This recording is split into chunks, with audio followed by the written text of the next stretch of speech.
Side 3, The Divine Invasion, by Philip K. Dick, continuing on page 83. As he stood by his desk, warming the snifter with the palms of his hands, his wife, Galina, entered the room. "Make no appointments for Thursday night," she said. "General Yakir has planned a recital for the Moscow Corps. The American chanteuse Linda Fox will be singing.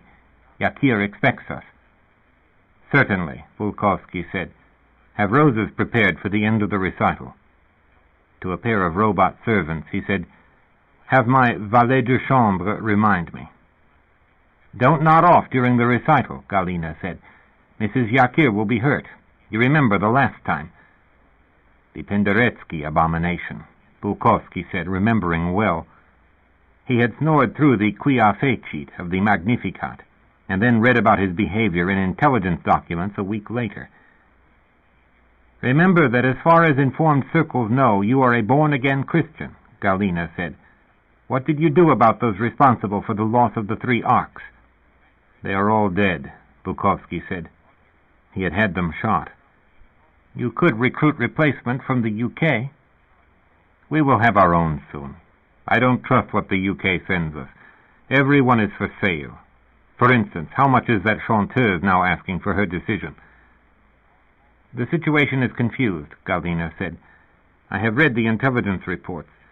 The Cardinal is offering her a large sum to decide for the CIC.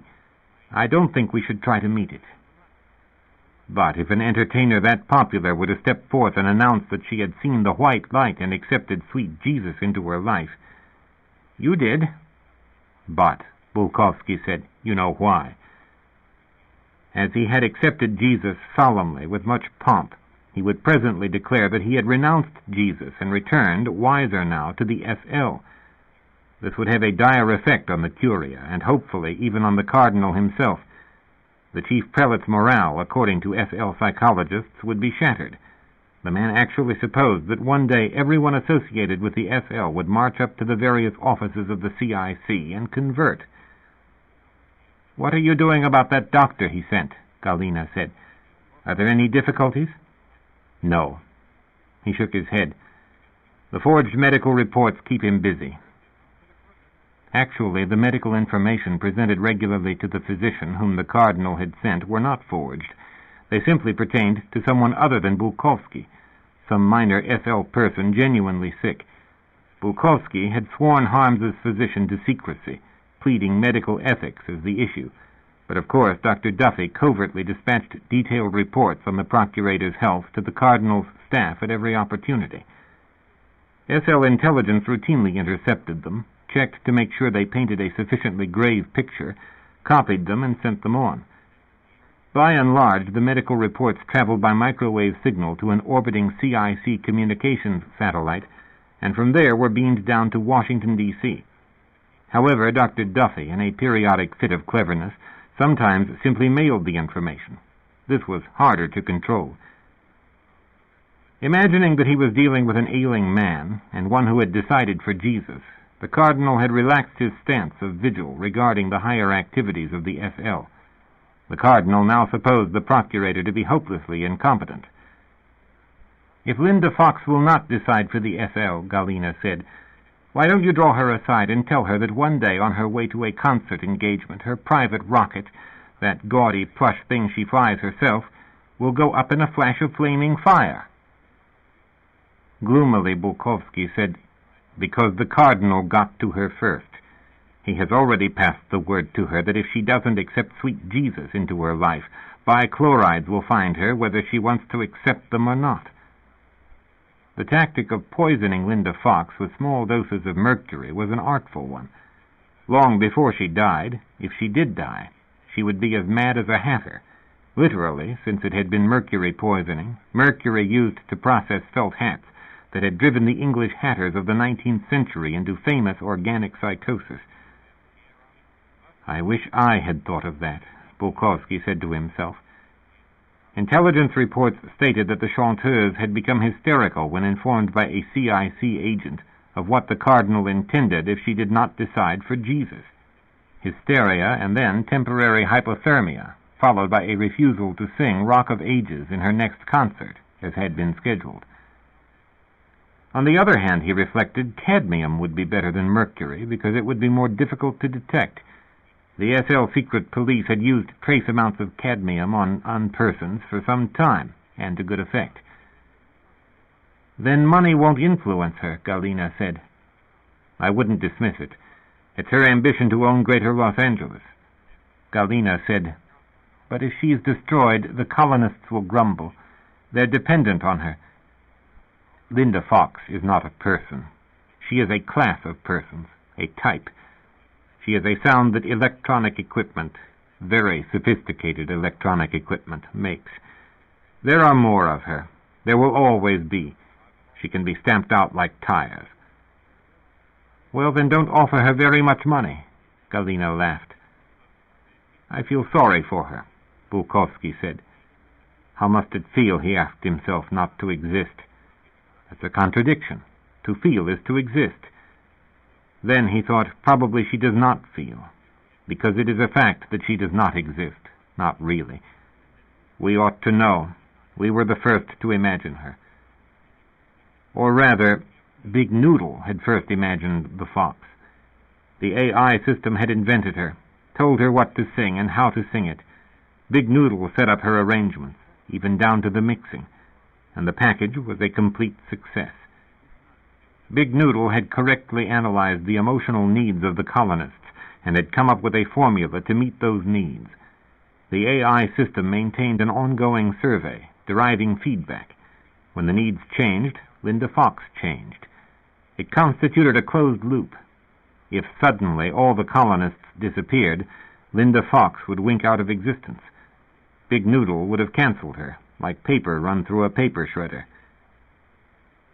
Procurator, a robot serving assembly said, coasting up to Bulkovsky. What is it? He said irritably. He did not like to be interrupted when he was conversing with his wife. The robot serving assembly said, Hawk. To Galina, he said, Big Noodle wants me. It's urgent. You'll excuse me. He walked away from her rapidly and into his complex of private offices, where he would find the carefully protected terminal of the AI system. The terminal indeed pulsed, waiting for him. Troop movements, Bulkovsky said as he seated himself facing the screen of the terminal. No, the artificial voice of Big Noodle came, with its characteristic ambience. A conspiracy to smuggle a monster baby through immigration. 3 colonists are involved. I monitored the fetus of the woman. Details to follow. Big Noodle broke the circuit.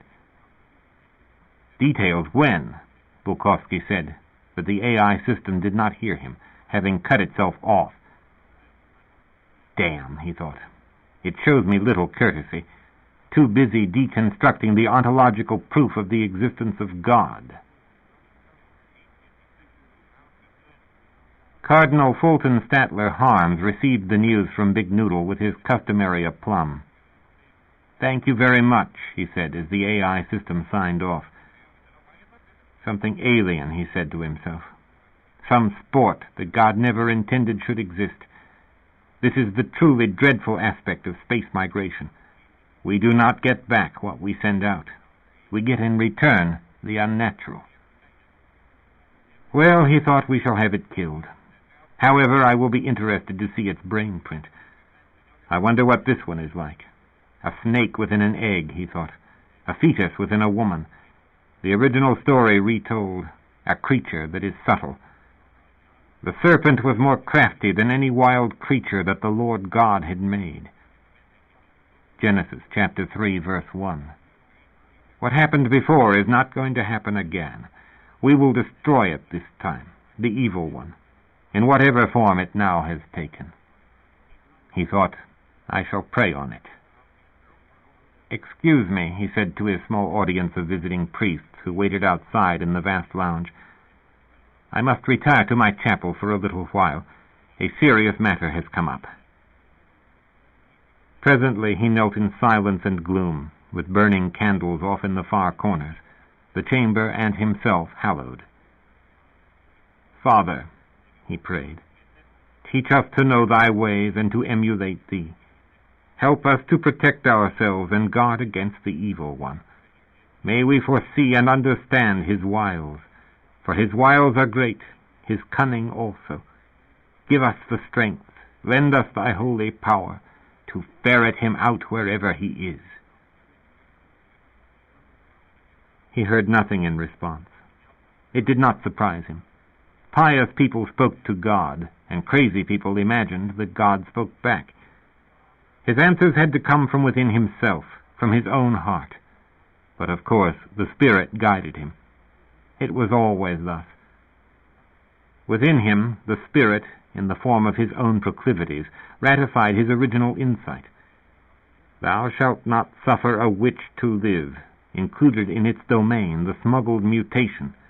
Witch equaled monster. He therefore had scriptural support. And anyhow, he was God's regent on earth. Just to be on the safe side, he consulted his huge copy of the Bible, rereading Exodus 22, verse 17. Thou shalt not suffer a sorceress to live. And then for good measure he read the next verse. Whosoever lieth with a beast shall surely be put to death. Then he read the notes. Ancient witchcraft was steeped in crime, immorality, and imposture, and it debased the populace by hideous practices and superstitions. It is preceded by provisions against sexual license, and followed by condemnation of unnatural vice and idolatry. Well, that certainly applied here. Hideous practices and superstitions, things spawned by intercourse with non-humans on far-off foreign planets. They shall not invade this sacred world, he said to himself. I'm sure my colleague, the Procurator Maximus, will agree. Suddenly, illumination washed over him. We're being invaded, he realized. The thing we've been talking about for 2 centuries. The Holy Spirit is telling me. It has happened. Accursed spawn of filth, he thought. Rapidly he made his way to his master chamber, where the direct and highly shielded line to the Procurator could be found. Is this about the baby? Bukovsky said, when contact, in an instant, had been established. I have retired for the night. It can wait until tomorrow. There is an abomination out there, Cardinal Harms said. Exodus 22, verse 17. Thou, big Noodle, won't let it reach Earth. It must have been intercepted at one of the outer rings of immigration. God does not wish monsters on this his primary world. You, as a born-again Christian, should realize that. Certainly I do, Bukovsky said with indignation. What shall I instruct Big Noodle to do? Bukovsky said, It's what will Big Noodle instruct us to do, rather, don't you think? We will have to pray our way through this crisis, Harms said. Join me now in a prayer. Bow your head. My wife is calling me, Bukovsky said. We can pray tomorrow. Good night. He hung up. O God of Israel, Harms prayed, his head bowed, protect us from procrastination and from the evil that has descended on it. Awaken the Procurator's soul to the urgency of this, our hour of ordeal. We are being spiritually tested, he prayed. I know that is the case. We must prove our worth by casting out this satanic presence. Make us worthy, Lord. Lend us thy sword of might. Give us thy saddle of righteousness to mount the steed of... He could not finish the thought. It was too intense. Hasten to our aid, he finished, and raised his head. A sense of triumph filled him, as if he thought, we have trapped something to be killed. We have hunted it down, and it will die. Praise be to God. 8. The high-velocity axial flight made Ribis Rami deathly ill. United Spaceways had arranged for 5 adjoining seats for her so that she could lie outstretched. Even so, she was barely able to speak. She lay on her side, a blanket up to her chin. Somberly, as he gazed down at the woman, Elias Tate said, "The damn legal technicalities. If we hadn't been held up..." He grimaced. Within Ribis's body, the fetus, now 6 months along, had been silent for a vast amount of time. What if the fetus dies? Herb Asher asked himself. The death of God, but not under circumstances anyone ever anticipated, and no one, except himself, Ribis, and Elias Tate, would ever know. Can God die? He wondered. And with him, my wife? The marriage ceremony had been lucid and brief, a transaction by the deep space authorities, with no religious or moral overtones. Both he and Ribis had been required to undergo extensive physical examinations, and of course her pregnancy had been discovered. "You're the father?" the doctor asked him. "Yes," Herb Asher said. The doctor grinned and noted that on his chart. "We felt we had to get married," Herb said. "It's a good attitude." The doctor was elderly and well-groomed and totally impersonal. "Are you aware that it's a boy?" "Yes," he said. He certainly was. "There is one thing I do not understand," the doctor said. "Was this impregnation natural? It wasn't artificial insemination by any chance? Because the hymen is intact." "Really?" Herb Asher said. "It's rare, but it can happen. So technically your wife is still a virgin." "Really?" Herb Asher said. The doctor said, "She is quite ill, you know, from the multiple sclerosis." "I know," he answered stoically. "There is no guarantee of a cure. You realize that. I think it's an excellent idea to return her to Earth, and I heartily approve of your going along with her. But it may be for nothing. MS is a peculiar ailment. The myelin sheath of the nerve fibers develops hard patches, and this eventually results in permanent paralysis. We have finally isolated 2 causal factors after decades of intensive effort. There is a microorganism, but, and this is a major factor, a form of allergy is involved. Much of the treatment involves transforming the immune system so that..." The doctor continued on, and Herb Asher listened as well as he could. He knew it all already. Ribis had told him several times, and had shown him texts that she had obtained from MED.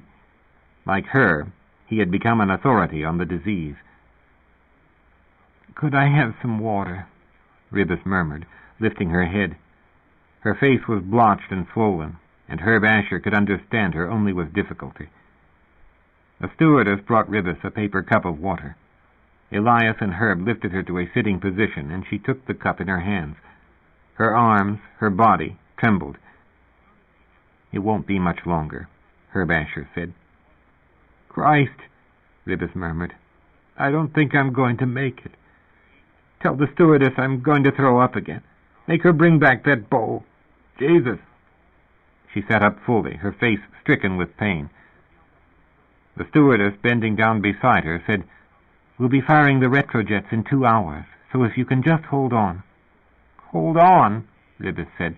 "I can't even hold on to what I drank. Are you sure that Coke wasn't tainted or something? I think it made me worse.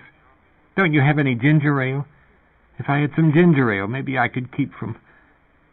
She cursed with venom and rage. "Damn this," she said. "Damn all this. It isn't worth it." She stared at Herb Asher and then Elias. "Yah," Herb Asher thought. "Can't you do anything? It's sadistic to let her suffer this way." Within his mind a voice spoke. He could not at first fathom what it meant. He heard the words, but they seemed to make no sense. The voice said, "Take her to the garden." He thought, "What garden?" "Take her by the hand." Herb Asher, reaching down, fumbling in the folds of the blanket, took his wife's hand. "Thank you," Ribis said. Feebly, she squeezed his hand. Now, as he sat leaning over her, he saw her eyes shine. He saw spaces beyond her eyes, as if he were looking into something empty, containing huge stretches of space. Where are you? He wondered. It is a universe in there, within your skull. It is a different universe from this, not a mirror reflection, but another land. He saw stars and clusters of stars. He saw nebulae and great clouds of gases that glowed darkly and yet still with a white light, not a ruddy light. He felt wind billow about him, and he heard something rustle. Leaves or branches, he thought. I hear plants. The air felt warm. That amazed him. It seemed to be fresh air, not the stale, recirculated air of the spaceship. The sound of birds, and when he looked up, blue sky. He saw bamboo, and the rustling sound came from the wind blowing through the canes of bamboo. He saw a fence, and there were children, and yet at the same time he still held his wife's weak hand. Strange, he thought. The air so dry, as if it comes sweeping off the desert. He saw a boy with brown curly hair. The boy's hair reminded him of Ribis's hair before she had lost it. Before, from the chemotherapy, it had fallen out and disappeared. Where am I? He wondered. At a school?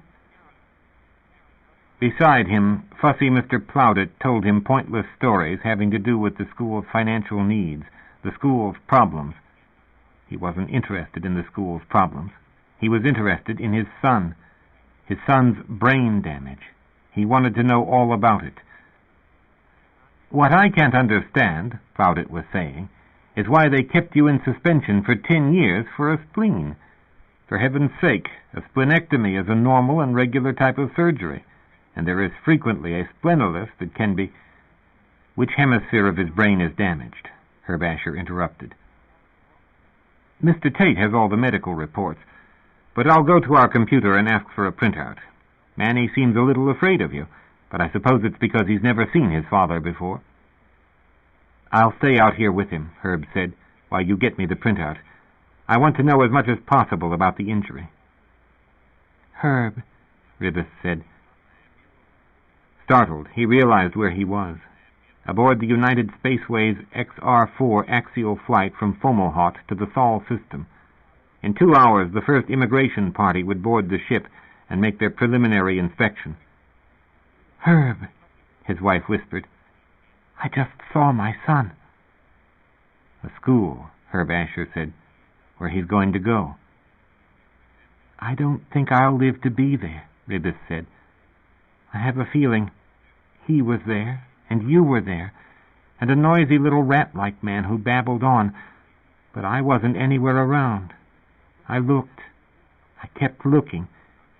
This really is going to kill me, but it won't kill my son. That's what he told me, remember? Yah told me I would live on through my son. So I guess I will die. I mean, this body will die, but they'll save him. Were you there when Yah said that? I don't remember. That was a garden we were in, wasn't it? Bamboo. I saw the wind blowing. The wind talked to me. It was like voices. Yes, he said. They used to go out in the desert for 40 days and 40 nights. Elijah, and then Jesus. Elias? She looked around. You ate locusts and wild honey and called on men to repent. You told King Ahab there would be no dew nor rain these years. Thus says the Lord, according to my word. She shut her eyes. She is really sick, Herb Asher said to himself.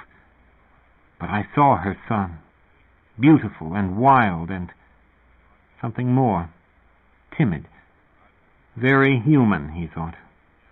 That was a human child. Maybe this is all in our minds.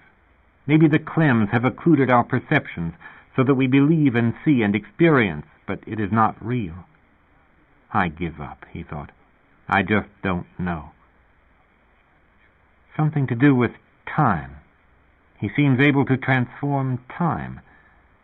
Now I am here in the ship, But then I am in the garden with the child and the other children, her child, years from now. What is the true time, he asked himself, me here in the ship, or back in my dome before I met Ribis, or after she is dead and Emmanuel is in school, and I have been in cryonic suspension for a matter of years. It has to do, or had to do, or will have to do, with my spleen. Did they shoot me? He wondered. Ribis died from her illness, but how did I die? And what became, or will become, of Elias? Leaning toward him, Elias said, I want to talk to you.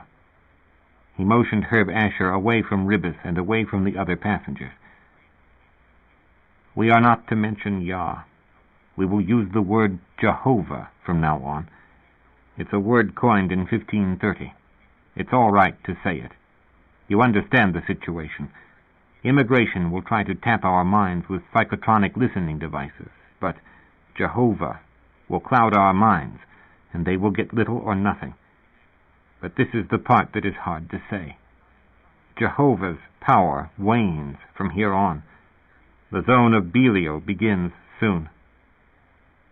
Okay, he nodded. You know all this, and a lot more. From what Elias had told him, and from what Ribis had told him, and Jehovah had told him much in his sleep, in vivid dreams. Jehovah had been teaching all of them. They would know what to do. Elias said, He is with us, and can address us from her womb. But there is always the possibility that very advanced electronic scanning devices, monitoring devices, might pick it up. He will converse with us sparingly. After a pause, he added, if at all. A strange idea, Herb Asher said.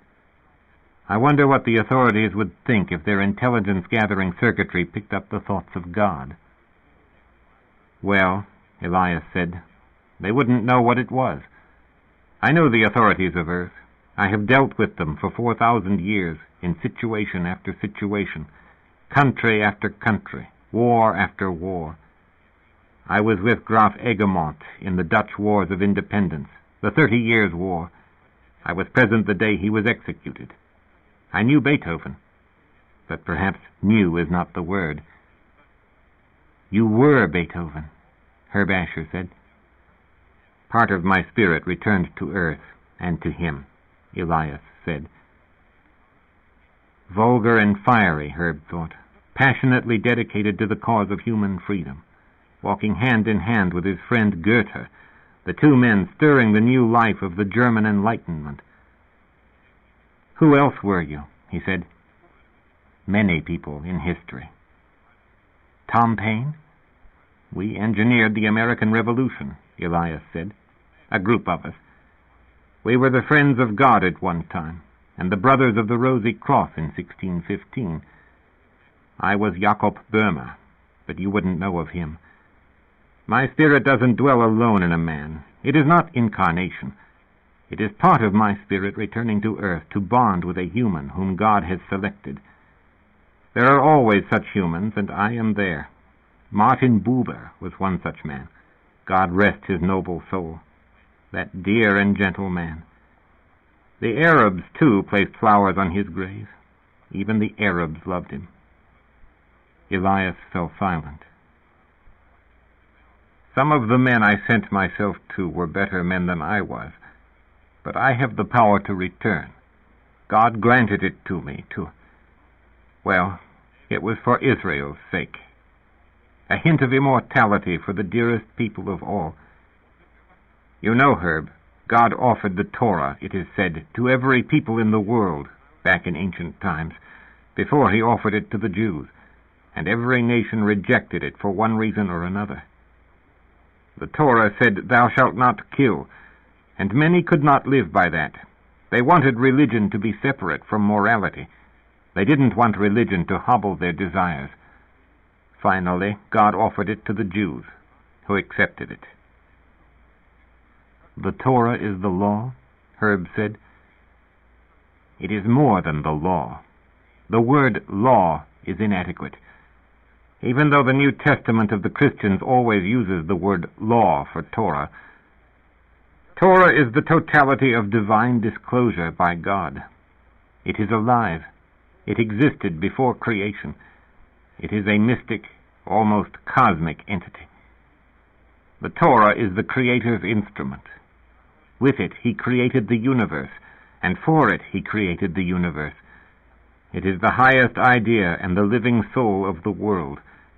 Without it, the world could not exist, and would have no right to exist. I am quoting the great Hebrew poet Chaim Nachman Bialik, who lived from the latter part of the 19th century into the mid-20th century. You should read him sometime. Can you tell me anything else about the Torah? Reish Lakish said, if one's intent is pure, the Torah for him becomes a life-giving medicine, purifying him to life. But if one's intent is not pure, it becomes a death-giving drug, purifying him to death. The two men remained silent for a time. I will tell you something more, Elias said. A man came to the great Rabbi Hillel. He lived in the 1st century C.E., and said, I will become a proselyte on the condition that you teach me the entire Torah while I stand on one foot. Hillel said, whatever is hateful to you, do not do it to your neighbor. That is the entire Torah. The rest is commentary. Go and learn it. He smiled at Herb Asher. Is the injunction actually in the Torah? Herb Asher said. The first 5 books of the Bible? Yes. Leviticus 19:18. God says, you shall love your neighbor as a man like yourself. You did not know that, did you? Almost 2,000 years before Jesus. Then the Golden Rule derives from Judaism, Herb said. Yes, it does, and early Judaism. The rule was presented to man by God himself. I have a lot to learn, Herb said. Read, Elias said. Cape lege, the 2 words Augustine heard. Latin for take, read. You do that, Herb. Take the book and read it. It is there for you. It is alive. As their journey continued, Elias disclosed to him further intriguing aspects of the Torah, qualities regarding the Torah that few men knew. I tell you these matters, Elias said, because I trust you. Be careful whom you relate them to. 4 ways existed by which to read the Torah, the 4th being a study of its hidden, innermost side. When God said, let there be light, he meant the mystery that shone in the Torah. This was the concealed primordial light of creation itself, it being of such nobility that it could not be debased by the use of mortals. So God wrapped it up within the heart of the Torah. This was an inexhaustible light, related to the divine sparks which the Gnostics had believed in, the fragments of the Godhead which were now scattered throughout creation, enclosed, unfortunately, in material shells, that of physical bodies. Most interesting of all, some medieval Jewish mystics held the view that there had been 600,000 Jews who went out of Egypt and received the Torah at Mount Sinai. Reincarnated at each succeeding generation, these 600,000 souls continually live. Each soul or spark is related to the Torah in a different way. Thus, 600,000 separate, unique meanings of the Torah exist. The idea is as follows, that for each of these 600,000 persons, the Torah is different, and each person has his own specific letter in the Torah, to which his own soul is attached. So, in a sense, 600,000 Torahs exist. Also, 3 eons, or epochs, in time exist, the first in order being an age of grace, the second, or current one, being of severe justice and limitation, and the next, yet to come, being of mercy. A different Torah exists for each of the 3 ages, And yet there is only one Torah. A primal or matrix Torah exists, in which there is no punctuation nor any spaces between the words. In fact, all the letters are jumbled together. In each of the 3 ages, the letters form themselves into alternative words as events unfold. The current age, that of severe justice and limitation, Elias explained, is marred by the fact that in its Torah one of the letters was defective, the consonant shin. This letter was always written with 3 prongs, but it should have had 4. Thus the Torah produced for this age was defective. Another view held by medieval Jewish mystics was that a letter is actually missing in our alphabet. Because of this, our Torah contains negative laws as well as positive. In the next eon, the missing or invisible letter will be restored, and every negative prohibition in the Torah will disappear. Hence, this next eon, or as it is called in Hebrew, the next Shemitah, will lack restrictions imposed on humans. Freedom will replace severe justice and limitation. Out of this notion comes the idea, Elias said, that there are invisible portions of the Torah, invisible to us now, but to be visible in the Messianic age that is to come. The cosmic cycle will bring this age inevitably. It will be the next Shemitah, very much like the first. The Torah will again rearrange itself out of its jumbled matrix. Herb Asher thought, it sounds like a computer. The universe is programmed, and then more accurately reprogrammed. Fantastic. 2 hours later, an official government ship clamped itself to their ship, and after a time, immigration agents began to move among them, beginning their inspection and their interrogation. Filled with fear, Herb Asher held Ribbis against him, and he sat as close to Elias as possible, obtaining strength from the older man. "Tell me, Elias," Herb said quietly, "the most beautiful thing you know about God." His heart pounded harshly within him, and he could scarcely breathe. Elias said, "All right." Rabbi Judah said, quoting Rav, "The day consists of 12 hours. During the first 3 hours, the Holy One, God, praised be He, is engaged in the study of Torah. During the second 3, He sits in judgment over His entire world. When He realizes that the world is deserving of destruction, He rises from the throne of justice to sit on the throne of mercy. During the third group of 3 hours, He provides sustenance for the entire world, from huge beasts to life. During the fourth, He sports with the Leviathan, as it is written, 'Leviathan which you did form to sport with.' Psalms 104:26. During the fourth group of 3 hours, according to others, He teaches school children." "Thank you," Herb Asher said. 3 immigration agents were moving toward them now, their uniforms bright, shiny, and they carried weapons. Elias said, "Even God consults the Torah as the formula and blueprint of the universe." An immigration agent held out his hand for Elias's identification. The old man passed the packet of documents to him, and even God cannot act contrary to it. "You are Elias Tate," the senior immigration agent said, examining the documents. "What is your purpose in returning to the Sol system?" "This woman is very ill," Elias said. "She is entering the naval hospital at—" "I asked you your purpose, not hers." He gazed down at Herb Asher. "Who are you?" "I'm her husband," Herb said. He handed over his identification and permits and documentation.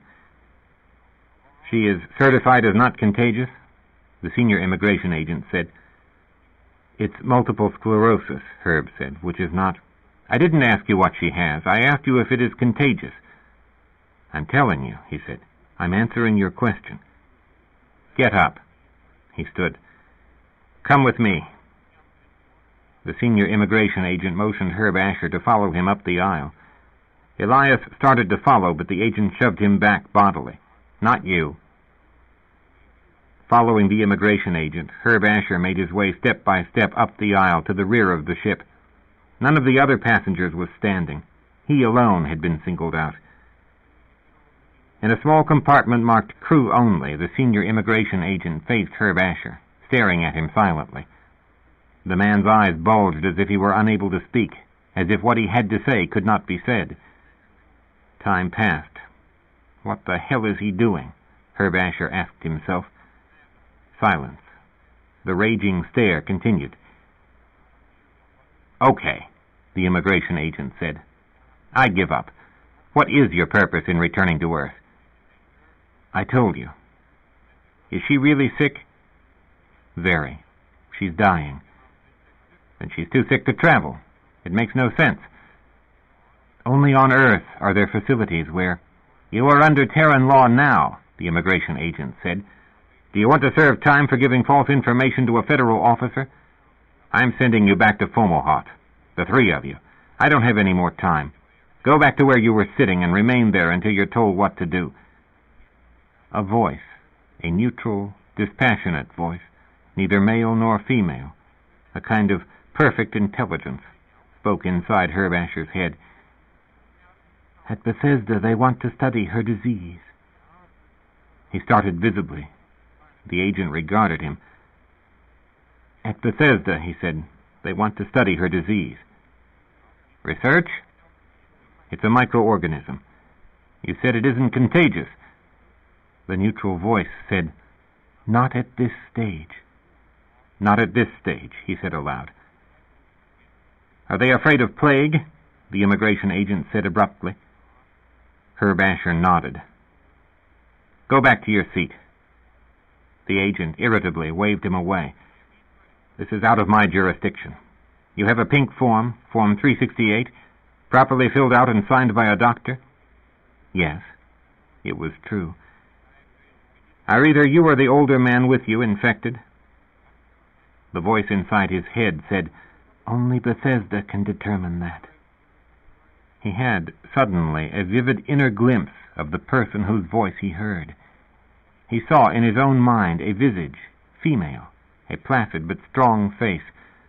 A metal mask had been pushed back from that visage, exposing wise, impassive eyes, a beautiful classic face, like Athena. He was staggered with astonishment. This could not be Yahweh. This was a woman, but like no woman he had ever seen. He did not know her. He did not understand who this was. Her voice was not Yah's voice, and this could not be Yah's visage. He did not know what to make of it. He was perplexed beyond the telling of it. Who had taken on the task of advising him? "Only Bethesda can determine that," he managed to say. The immigration agent paused uncertainly. His exterior harshness had evaporated. The female voice whispered again, and this time in his mind he saw her lips move. "Time is of the essence." "Time is of the essence," Herb Asher said. His voice grated in his own ears. "Shouldn't you be quarantined? You probably shouldn't be with other people, those other passengers. We should have you on a special ship. It can be arranged. It might be better. We could get her there faster." "Okay," he said, reasonably. "I'll put in a call," the immigration agent said. "What's the name of this microorganism? It's a virus?" "The nerve sheathing." "Never mind. Go back to your seat. Look." The immigration agent followed after him. "I don't know whose idea it was to send you on a commercial carrier, but I'm getting you off of it right now. There are strict statutes that haven't been observed here. Bethesda is expecting you. Do you want me to put in a call ahead, or is that all taken care of?" "She is registered with them already." This was so. The arrangements had been made. "This is really nuts," the immigration agent said, "to put you on a public carrier. They should have known better back at Fomalhaut." CY30, CY30B, Herb Asher said. "Whatever. I don't want any part of this. A mistake of this kind." The immigration agent cursed. Some dumb fool back at Fomalhaut probably figured it'd save the taxpayers a few bucks. Take your seat, and I'll see that you're notified when your ship is ready. It should... Christ. Herb Asher, shaking, returned to his seat. Elias eyed him. Ribis lay with her eyes shut. She was oblivious to what was happening. "Let me ask you a question," Herb said to Elias. "Have you ever tasted Lefroy Scotch?" "No," Elias said, puzzled. "It is the finest of all Scotches," Herb said. 10 years old, very expensive. The distillery opened in 1815. They used traditional copper stills. It requires 2 distillations. "What went on in there?" Elias said. "Just let me finish. Lefroy is Gaelic for the beautiful hollow by the broad bay. It's distilled on Islay in the western Isles of Scotland. Malted barley. They dry it in a kiln over a peat fire, a genuine peat fire. It's the only Scotch made that way now. The peat can only be found on the island of Islay. Maturation takes place in oak casks. It's incredible Scotch. It's the finest liquor in the world. It's..." He broke off. An immigration agent came over to them. "Your ship is here, Mr. Asher. Come with me. Can your wife walk? You want some help?" "Already?" He was dumbfounded. And then he realized that the ship had been there all this time. Immigration was routinely prepared to deal with emergency situations, especially of this kind, or rather, what they supposed this situation to be. "Who wears a metal mask?" Herb said to Elias as he drew the blanket from Ribis, "pushed back up over her hair, and has a straight nose, a very strong nose. Well, let it go. Give me a hand." Together, he and Elias got Ribis to her feet. The immigration agent watched sympathetically. "I don't know," Elias said. "There is someone else," Herb said as they moved Ribis step by step up the aisle. "I'm going to throw up," Ribis said weakly. "Just hang on," Herb Asher said. "We're almost there." Big Noodle notified Cardinal Fulton Statler Harms and the Procurator Maximus, and then to all the heads of states in the world it printed out the following mystifying statement. "On the standard of 50 they shall write, 'Finished is the stand of the froward through the mighty acts of God, together with the names of the commanders of the 50 and of its tens. When they go out to battle, they shall write upon their WPSOX to form a complete front. The line is to consist of 1,000 men. Each front line is to be 7 deep. One man standing behind the other. Stop. Repeat. All of them are to hold shields of polished bronze. Repeat. Bronze, resembling mirrors. These shields..." The statement ended there. Technicians swarmed over the AI system in a matter of minutes. Their verdict: the AI system would have to be shut down for a time. Something basic had gone wrong with it. The last coherent information it had processed was the message that the pregnant woman, Ribis Rami Asher, her husband, Herbert Asher, and their companion, Elias Tate, had been cleared by immigration at Ring 3 and had been transferred from a commercial axial carrier to a government-owned speed ship, whose destination was Washington, D.C. Standing at his no longer pulsing terminal, Cardinal Harms thought, "A mistake has been made. Immigration was supposed to intercept them, not facilitate their flight. It doesn't make any sense. And now we've lost our primary data processing entity, on which we are totally dependent." He rang up the Procurator Maximus, and was told by an underling that the Procurator had gone to bed. "The son of a bitch," Harms said to himself. "The idiot! We have one more station at which to intercept them. Immigration proper at Washington, D.C. And if they got this far... My good God," he thought, "the monster is using its paranormal powers." Once more he called the Procurator Maximus. "Is Galina available?" he said, but he knew it was hopeless. Bulkowski had given up. Going to bed at this point amounted to that. "Mrs. Bulkowski?" the SL official said, incredulous.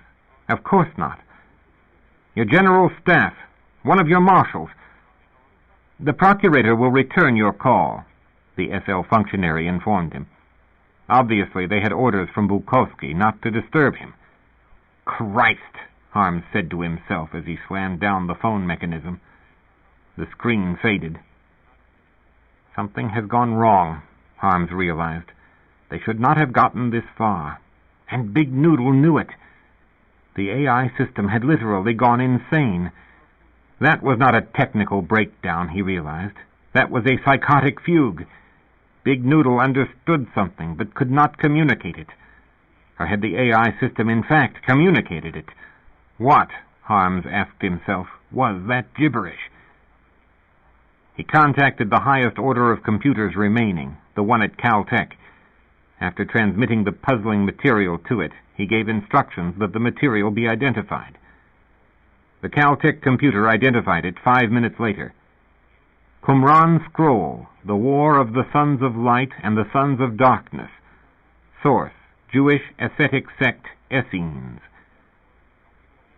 Strange, Harms thought. He knew of the Essenes. Many theologians had speculated that Jesus was an Essene, and certainly there was evidence that John the Baptist was an Essene. The sect had anticipated an early end to the world, with the Battle of Armageddon taking place within the 1st century CE. The sect had shown strong Zoroastrian influences. He reflected. John the Baptist, stipulated by Christ to have been Elijah returned, as promised by Jehovah in Malachi. Look, I will send you the prophet Elijah before the great and terrible day of the Lord comes. He will reconcile fathers to sons and sons to fathers, lest I come and put the land under a ban to destroy it. The final verse of the Old Testament. There the Old Testament ended, and the New Testament began.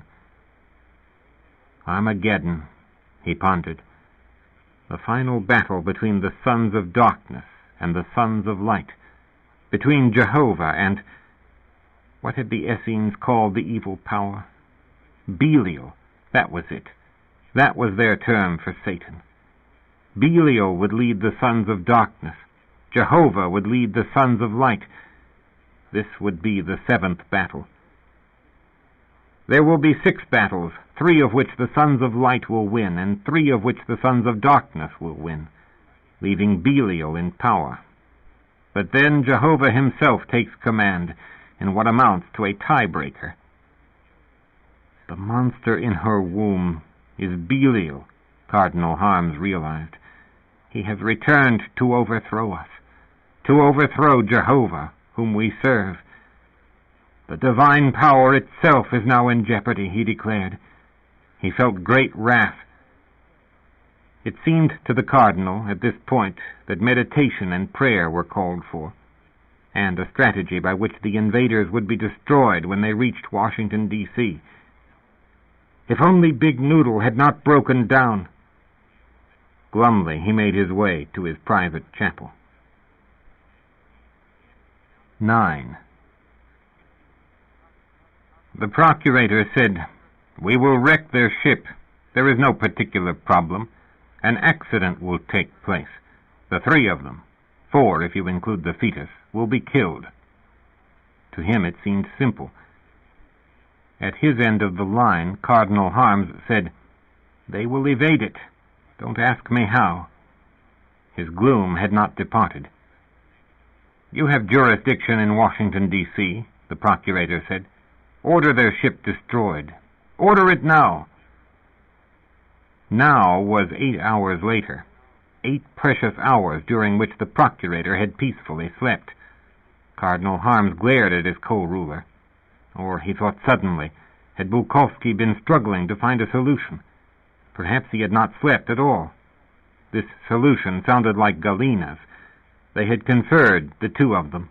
They worked as a team. "What a stale solution," he said. "Your typical answer to dispatch a warhead." "Mrs. Bukowski likes it," the procurator said. "I dare say. The 2 of you sat up all night working that out?" "We did not sit up. I slept soundly. although Galina had strange dreams. There's one she told me that, well, I think it worth relating. Do you want to hear Galina's dream?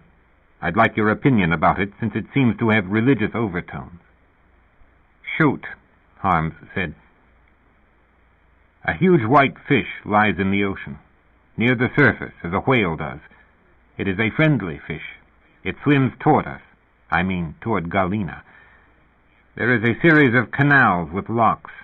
The great white fish makes its way into the canal system with extreme difficulty. Finally, it is caught, away from the ocean, near the people watching. It has done this on purpose. It wants to offer itself to the people as food. A metal saw is produced, one of those two-man band saws that lumberjacks use to cut down trees. Galina said that the teeth on the saw were dreadful. People began to saw slices of flesh from the great fish, who is still alive. They saw slice after slice of the living flesh of the great white fish that is so friendly.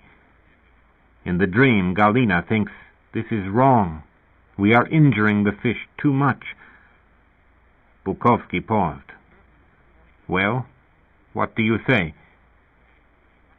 The fish is Christ, Cardinal Harms said, who offers his flesh to man so that man may have eternal life. That's all very well, but it was unfair to the fish. She said it was a wrong thing to do. Even though the fish offered itself, its pain was too much. Oh yes, in the dream she thought, we must find another kind of food, which doesn't cause the great fish suffering. And then there were some blurred episodes where she was looking in a refrigerator. She saw a pitcher of water, a pitcher wrapped in straw or reeds or something, and a cube of pink food like a cube of butter. Words were written on the wrapper, but she couldn't read them. The refrigerator was the common property of some kind of small settlement of people, off in a remote area. What happened, the way it worked, was that this pitcher of water and this pink cube belonged to the whole colony, and you only ate the food and drank the water when you realized you were approaching your moment of death. What did drinking the water? Then you came back later, reborn.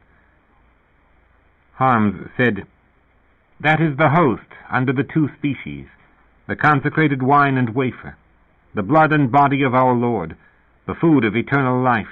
This is my body. Take. The settlement seemed to exist at another time entirely, a long time ago, as in antiquity. Interesting, Harms said, but we still have our problem to face. What to do about the monster baby? As I said, the procurator said, we will arrange an accident. Their ship won't reach Washington, D.C. When precisely does it arrive? How much time do we have? Just a moment.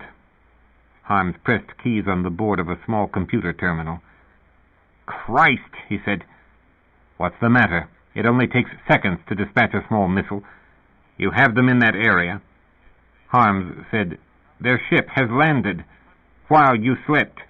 They are already being processed by immigration at Washington, D.C. It is normal to sleep, the procurator said. The monster made you sleep. I've been sleeping all my life. Angrily, the procurator added, I am here at this resort for rest. My health is bad. I wonder, Harms said. Notify immigration at once to hold them. Do it now. Harms rang off and contacted immigration. I will take that woman, that Ribis Rami Asher, and break her neck, he said to himself. I will chop her into little pieces, and her fetus along with her. I will chop up all of them and feed them to the animals at the zoo. Surprised, he asked himself, did I think that? The ferocity of his ratiocination amazed him. I really hate them, he realized. I am furious. I am furious with Bukovsky for logging 8 full hours of sleep in the midst of this crisis. If I had the power, I would chop him up, too. When he had the director of Washington, D.C. immigration on the line, he asked first of all if the woman Ribis Rami Asher, her husband, and Elias Tate were still there. "I'll check, Your Eminence," the bureau chief said. A pause, a very long pause. Harms counted off the seconds, cursing and praying by turns. Then the director returned. "We are still processing them." "Hold them. Don't let them go for any reason whatsoever. The woman is pregnant. Inform her. Do you know who I'm talking about? Ribis Rami Asher. Inform her that there will be a mandatory abortion of the fetus. Have your people make up any excuse they want." "Do you actually want an abortion performed on her, or is this a pretext?" "I want abortion induced within the next hour," Harms said. "A saline abortion. I want the fetus killed. I'm going to take you into our confidence. I have been conferring with the Procurator Maximus. This is global policy. The fetus is a freak, a radiation sport, possibly even the monster offspring of interspecies symbiosis. Do you understand?" "Oh," the immigration director said. "Interspecies symbiosis. Yes, we'll kill it with localized heat. Inject radioactive dye directly into it through the abdominal wall. I'll tell one of our doctors." "Tell him to abort her, or tell him to kill it inside her," Harms said. "But kill it, and kill it now." "I'll need a signature," the immigration director said. "I can't do this without authorization." "Transmit the forms." He sighed. From his terminal, pages oozed. He took hold of them, found the lines where his signature was required, signed, and fed the pages back into the phone terminal. As he sat in the immigration lounge with Ribis, Herb Asher wondered where Elias Tate had gone. Elias had excused himself to go to the men's room, but he had not returned. "When can I lie down?" Ribis murmured. "Soon," he said. "They're putting us right through." He did not amplify, because undoubtedly the lounge was bugged. "Where's Elias?" she said. "He'll be back." An immigration official, not in uniform but wearing a badge, approached them. "Where is the third member of your party?" He consulted his clipboard. "Elias Tate." "In the men's room," Herb Asher said. "Could you please process this woman? You can see how sick she is." "We want a medical examination made on her," the immigration official said dispassionately. "We require a medical determination before we can put you through." "It's been done already, by her own doctor originally, and then by—" "This is standard procedure," the official said. "That doesn't matter," Herb Asher said. "It's cruel and it's useless." "The doctor will be with you shortly," the official said, "and while she's being examined by him, you will be interrogated. To save you time, we won't interrogate her, at least not very extensively. I'm aware of her grave medical condition." "My God," Herb said, "you can see it." The official departed, but returned almost at once, his face grim. "Tate isn't in the men's room." "Then I don't know where he is." "They may have processed him, put him through."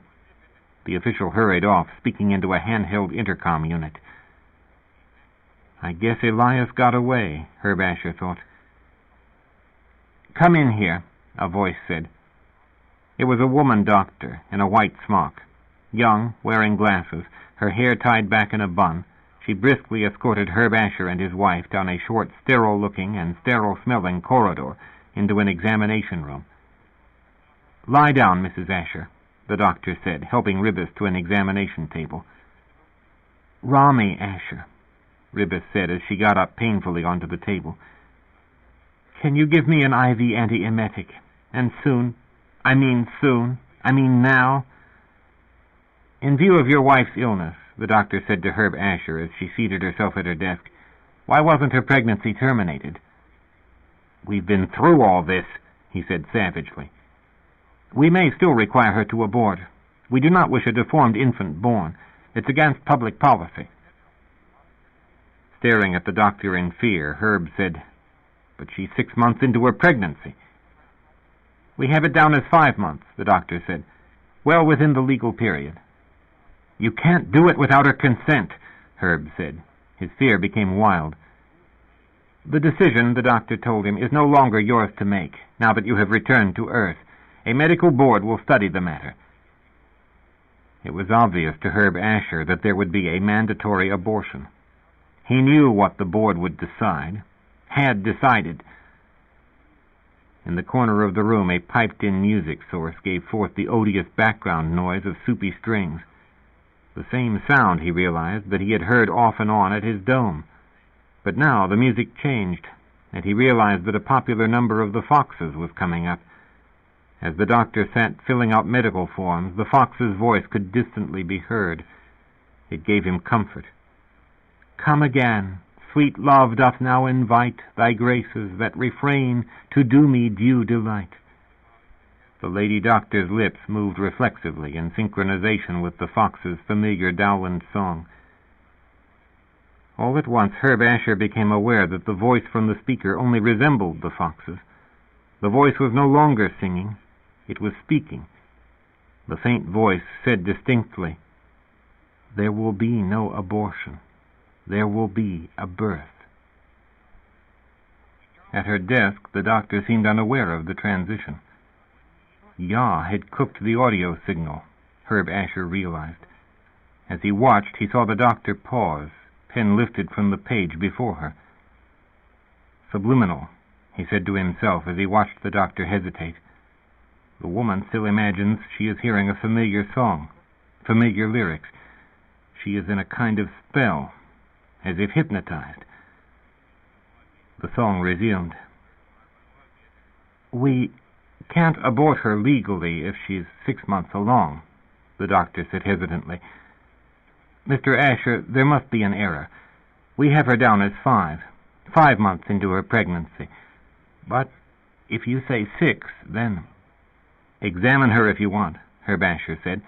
"It's at least 6. Make your own determination." The doctor rubbed her forehead, wincing. She shut her eyes and grimaced, as in pain. "I see no reason to—" She broke off as if unable to remember what she intended to say. "I see no reason," she resumed after a moment, "to dispute this." She pressed a button on her desk intercom. The door opened and a uniformed immigration official stood there. A moment later he was joined by a uniformed customs agent. "The matter is settled," the doctor said to the immigration official. "We can't force her to abort. She's too far along." The immigration official gazed down at her fixedly. "It's the law," the doctor said. "Mr. Asher," the customs agent said, "let me ask you something. In your wife's declaration prepared for customs clearance, she lists 2 phylacteries. What is a phylactery?" "I don't know," Herb Asher said. "Aren't you Jewish?" the customs agent said. "Every Jew knows what a phylactery is. Your wife, then, is Jewish, and you are not?" "Well," Herb Asher said, "she is CIC, but—" He paused. He sensed himself moving step by step into a trap. It was patently impossible that a husband would not know his wife's religion. "They are getting into an area I do not want to discuss," he said to himself. "I'm a Christian," he said then. "Although I was raised scientific legate, I belonged to the party's youth corps, but now—" "But Mrs. Asher is Jewish, hence the phylacteries. You've never seen her put them on. One goes on the head, one goes on the left arm. They're small square leathern boxes containing sections of Hebrew scripture. It strikes me as odd that you don't know anything about this. How long have you known each other?" "A long time," Herb Asher said. "Is she really your wife?" the immigration official said. "If she is 6 months along in her pregnancy—" He consulted with some of the documents lying on the doctor's desk. "She was pregnant when you married her. Are you the father of the child?" "Of course," he said. "What blood type are you?" "Well, I have it here." The immigration official began going through the filled-out legal and medical forms. "It's somewhere." The phone on the desk rang. The lady doctor picked it up and identified herself. "For you." She handed the receiver to the immigration official. The immigration official, raptly attentive, listened in silence. Then, putting his hand over the audio sender, he said irritably to Herb Asher, The blood type checks out. You two are cleared. But we want to talk to Tate, the older man who... He broke off and again listened to his phone. You can call a cab from the payphone in the lounge, the customs agent said. We're free to go? Herb Asher said. The customs agent nodded. Something is wrong, the doctor said. Again she had removed her glasses and sat rubbing her eyes. There's this other matter, the customs agent said to her, and bent down to present her with a stack of documents. Do you know where Tate is? The immigration official called after Herb Asher as he and Ribbis made their way from the examination room.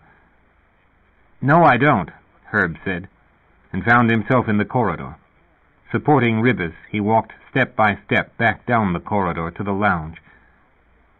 Sit down, he said to her, depositing her in a heap on a couch. Several waiting people gazed at them dully. I'll phone. I'll be right back.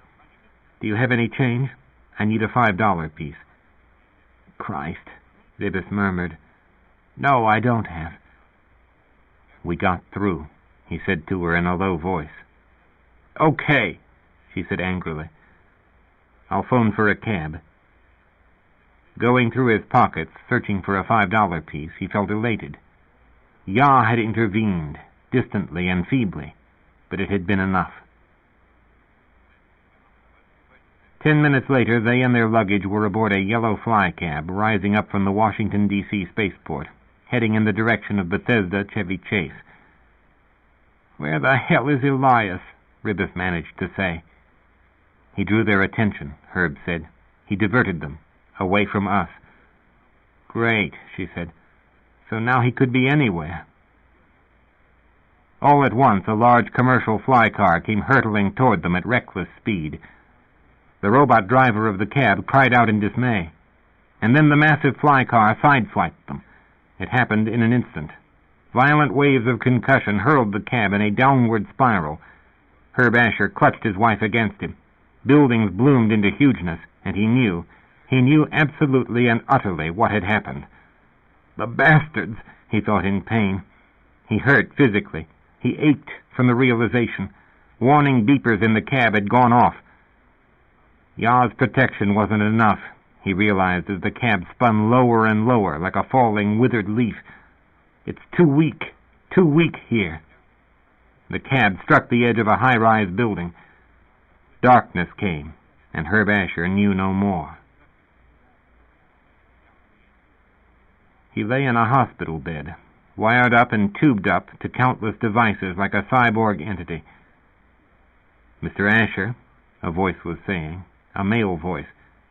Mr. Asher, can you hear me? He tried to nod, but could not. You have suffered serious internal damage, the male voice said. I am Dr. Pope.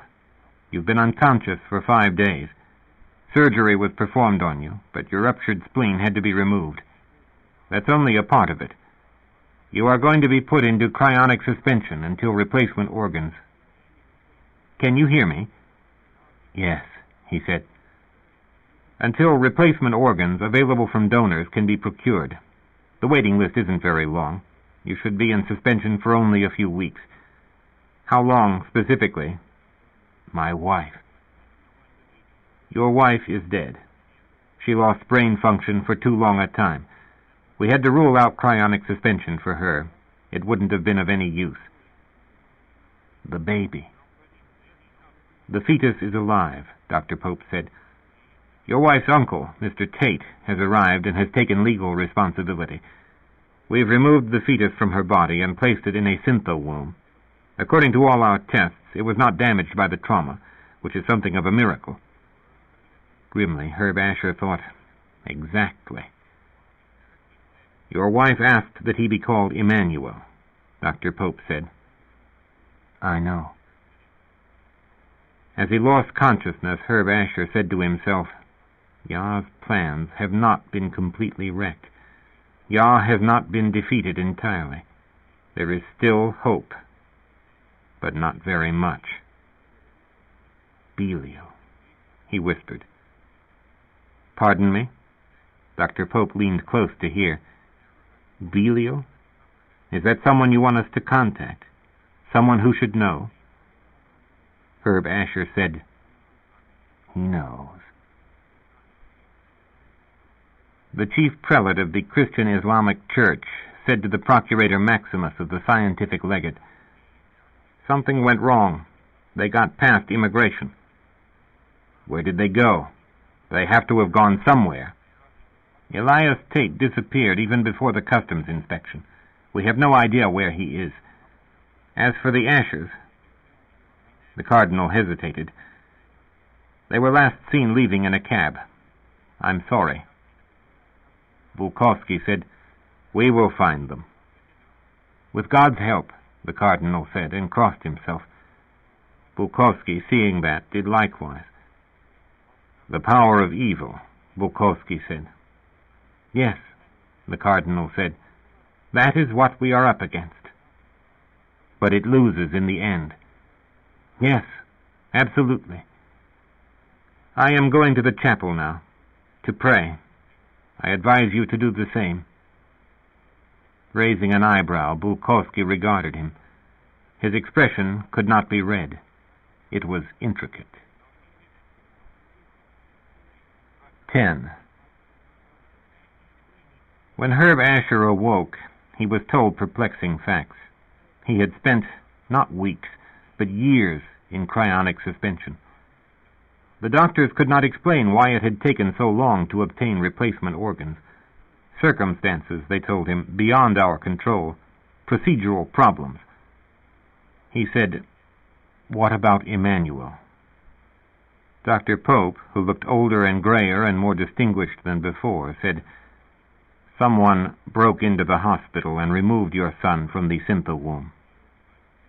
"When?" "Almost at once. The fetus was in the Syntha womb for only a day, according to our records." "Do you know who did it?"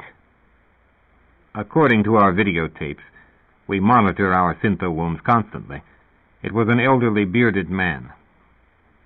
After a pause, Dr. Pope added, "Deranged in appearance. You must face the very high probability factor that your son is dead. Has in fact been dead for 10 years, either from natural causes, which is to say from being taken out of his Syntha womb, or due to the actions of the elderly bearded man, either deliberate or accidental. The police could not locate either of them. I'm sorry." "Elias Tate," Herb said to himself, "spiriting Emmanuel away, to safety." He shut his eyes and felt overwhelming gratitude.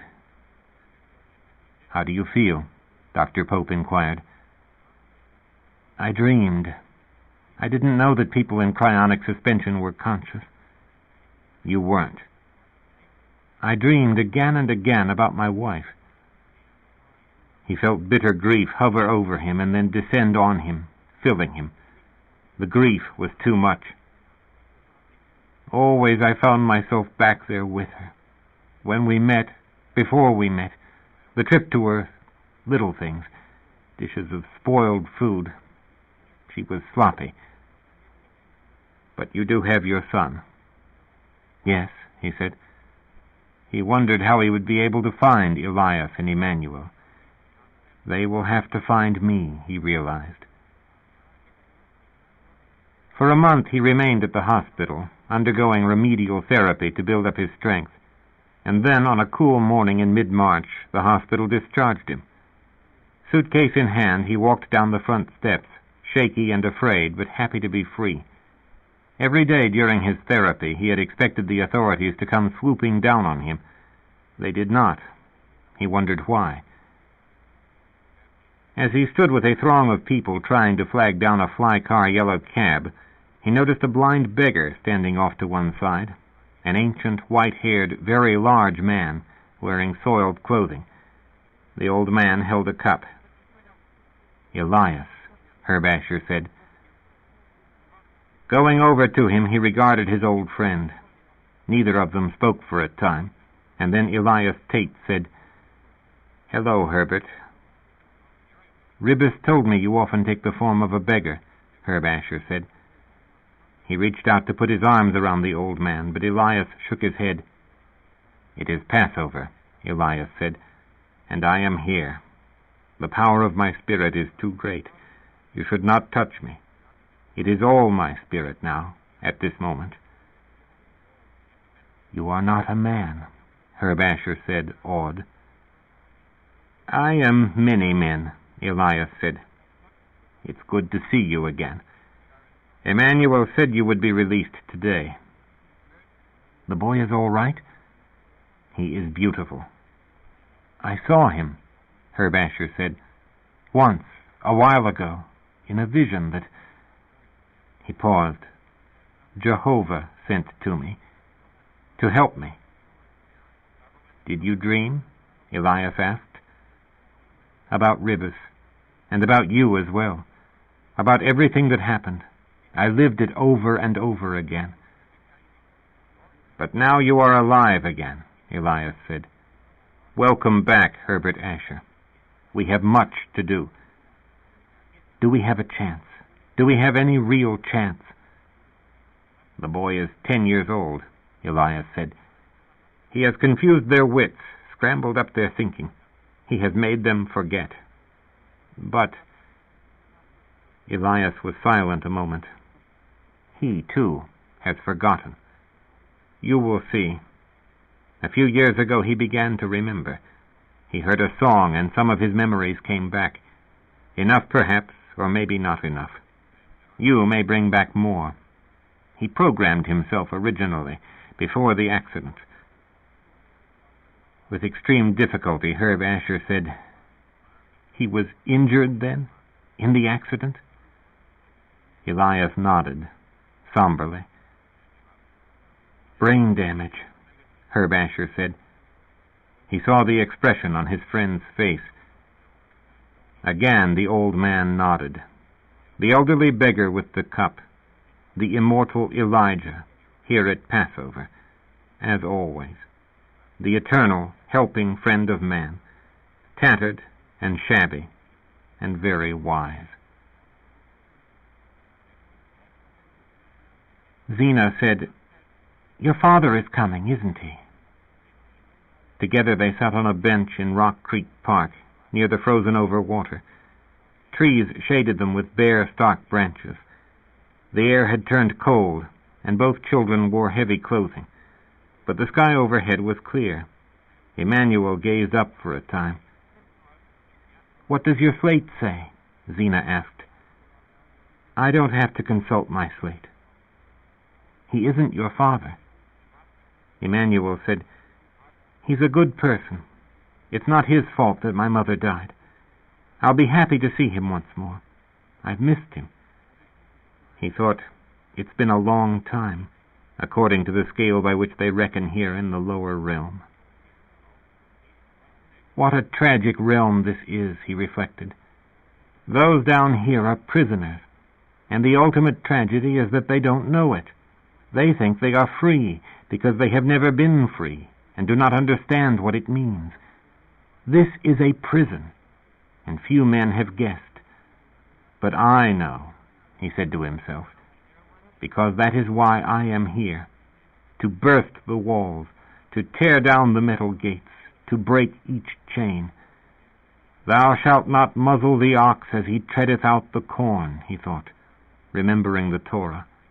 You will not imprison a free creature. You will not bind it. Thus says the Lord your God.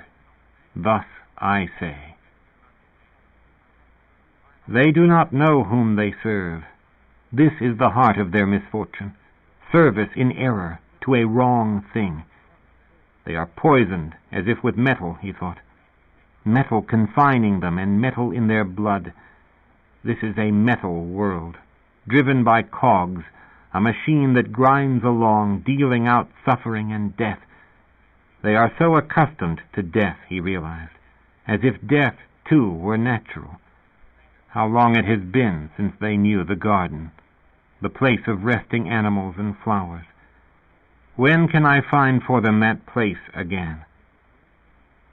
There are two realities, he said to himself, the black iron prison, which is called the Cave of Treasures, in which they now live, and the palm tree garden with its enormous spaces, its light, where they originally dwelt. Now they are literally blind, he thought, literally unable to see more than a short distance. Far-away objects are invisible to them now. Once in a while one of them guesses that formerly they had faculties now gone. Once in a while one of them discerns the truth, that they are not now what they were, and not now where they were. But they forget again, exactly as I forgot. And I still forget somewhat, he realized. I still have only a partial vision. I am occluded too. But I will not be soon. "You want a Pepsi?" Zena said. "It's too cold. I just want to sit." "Don't be unhappy." She put her mittened hand on his arm. "Be joyful." Emmanuel said, "I'm tired. I'll be okay. There's a lot that has to be done. I'm sorry. It weighs on me." "You're not afraid, are you?" "Not anymore," Emmanuel said. "You are sad." He nodded. Zena said, "You'll feel better when you see Mr. Asher again." "I see him now," Emmanuel said. "Very good," she said, pleased. "And even without your slate?" "I use it less and less," he said, "because the knowledge is progressively more and more in me, as you know, and you know why." To that, Zena said nothing. "We are close, you and I," Emmanuel said. "I have always loved you the most. I always will. You are going to stay on with me and advise me, aren't you?" He knew the answer. He knew that she would. She had been with him from the beginning, as she said, his darling and delight. And her delight, as Scripture said, was in mankind. So, through her, he himself loved mankind. It was his delight as well. End of Side 3. To continue, turn the cassette over.